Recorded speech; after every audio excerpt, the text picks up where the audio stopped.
بسم اللہ الرحمن الرحیم۔ ناظرین کرام السلام علیکم ورحمۃ اللہ وبرکاتہ۔ ناظرین کرام، اللہ جل شانہ نے اس کائنات کے نظام کو اعتدال اور توازن کے ساتھ بنایا ہے، اور یہ اعتدال اور توازن کے ساتھ ہی چل سکتا ہے۔ اگر اس میں کمی یا زیادتی کی جائے تو نظام فطرت سے ہٹ جاتا ہے۔ جیسا کہ ہمارے علم میں ہے، چین کی آزادی کے بعد موزے تنگ نے اعلان کیا کہ ہم اپنے اناج کی حفاظت کریں گے اور اس کو حتی الامکان محفوظ بھی کریں گے، اور اس واسطے انہوں نے پورے ملک میں چڑیوں کو مارنے کا سلسلہ شروع کیا۔ ایک وقت آیا کہ چین سے چڑیاں ختم ہو گئیں۔ ان کا خیال تھا کہ اناج کا بہت بڑا حصہ یہ چڑیاں کھا رہی ہیں۔ فطرت سے ہٹ کر کیا جانے والا یہ عمل جلد ہی رنگ دکھانے لگا کہ چین میں فصل میں پڑی سنڈی کو کھانے کے لیے چڑیا موجود نہیں تھی، لہٰذا فصلیں تباہ ہو گئیں اور ایسا قحط آیا کہ لاکھوں لوگ موت کے منہ میں چلے گئے۔ اسی طرح کا ایک واقعہ آسٹریلیا میں بھی پیش آیا۔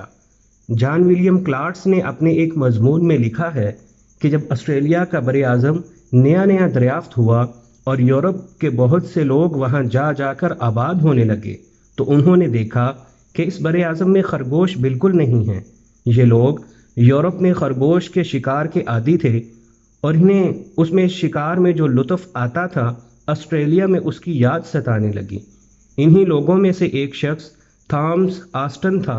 اس نے 1859 میں آسٹریلیا کی فضا خوشگوار بنانے کی کوشش کی اور یورپ سے خرگوش کے تقریباً 12 جوڑے منگوا کر وہاں چھوڑ دیے۔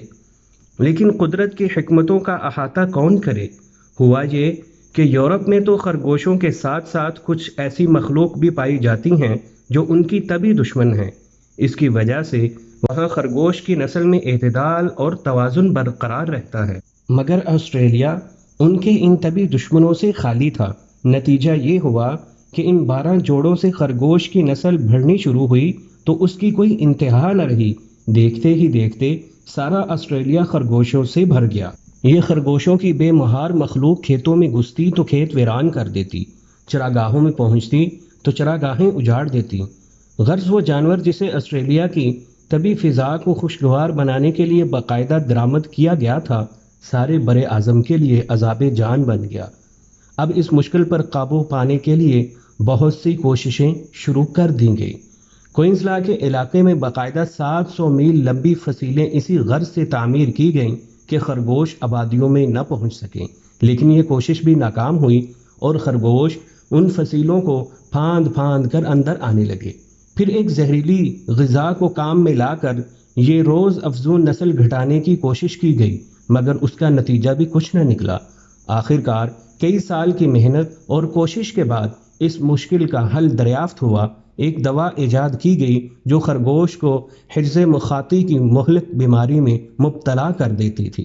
اس وبا کے پھیلنے سے خرگوش کی نسل میں کمی واقع ہوئی اور رفتہ رفتہ بڑے بڑے خشک صحرا اور بنجر پہاڑ جو دسیوں سال قحط زدہ رہے اب سرسبز اور زرخیز خطوں میں تبدیل ہو گئے۔ یہ دلچسپ اور حیرت انگیز ویڈیوز کے لیے ہمارے چینل کو سبسکرائب کریں۔